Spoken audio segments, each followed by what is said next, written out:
It's a Jeep pickup truck made for the military in 68, or 67, 68, 69. This particular truck was a military police truck in New Jersey. I don't know what base, but it was a truck on some base in Jersey.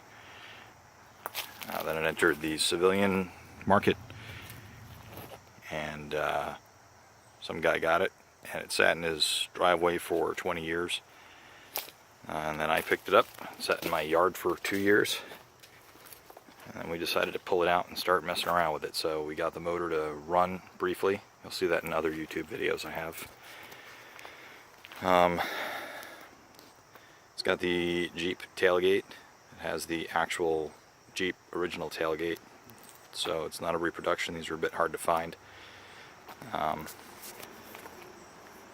Just going to do a walk around to the whole body. This is the blue of Air Force or civilian. I have no idea who painted it blue. There's the military police designation. That's its service number, 3F2788. And then there's the front end. I'll go ahead and look under the hood. Alright, the gas cans are because we were running it off of a gas can. We poured the gas into this bottle so that we didn't have it all in one place. Stuck the fuel pump line in the gas tank, or this little temporary gas can, and then cranked the engine over. I had to put a new steel fuel line on there, so that's one new line. It will need many, I'm sure. Cranked it over, we got some gas to flow into the carb, got spark, the thing fired off. That screwdriver is there to keep the throttle plate open.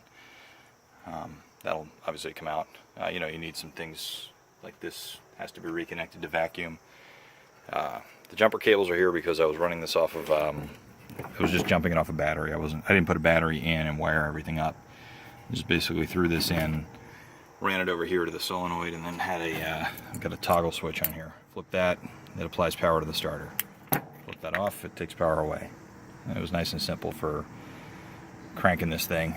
It's got a new oil and a filter. I did that before we tried to fire it. I tried to get some oil into the cylinders. I ended up doing that with fogging oil.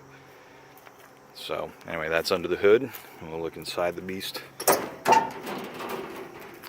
Obviously it needs to be upholstered, but what's probably a better path is just replace this thing altogether. Nice pair of Suburban seats, and you get seat belts built in.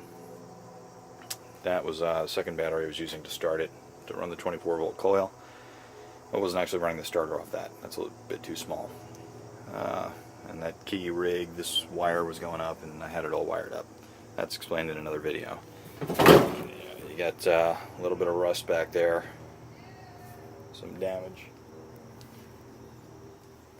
And then you got your M16 holder right here.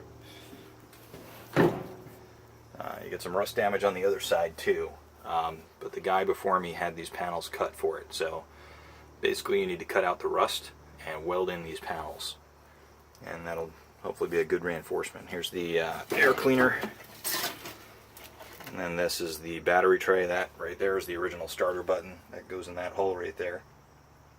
And rather than have a solenoid, what you would do is the two thick battery cables would run across that. You step on that, and then it applies power to the starter. This is the air cleaner. So this goes on the carburetor. Right now it's off because we were messing around with it. And you know, you've got your shifters over here, your parking brake and transfer case, all that. You've got your gauge cluster, the headlight switch, genuine Jeep steering wheel. It's got some rust over here. See, there's a hole in the rocker down there. You got some rust over here. Frame is in pretty good shape, so not too worried about the frame. The top, of course, is totally shot. It makes it more of a convertible than you might want, but it's a convertible. I'll run around and check out the passenger side. No, here's the passenger seat, the cover for the battery box. The battery box sits in the center of these. There's the panel that's cut out. You you can cut out the rust underneath this panel, grind off this edge here, weld that in, weld in this panel down here, grind it nice and clean over here, weld it in, then you got to weld a patch over that. Somebody on M715 Zone was making rocker panels that just basically you can cut out the old and weld in a nice new piece. Same thing here, you got to weld in some patching here. There's not much else to tell you about it. Get this in here. And is of course, here's your data. That's your data plate right there. Your shift information. And then of course your miles. We've only got 8,000 miles on this puppy, or just under 9. And that's it.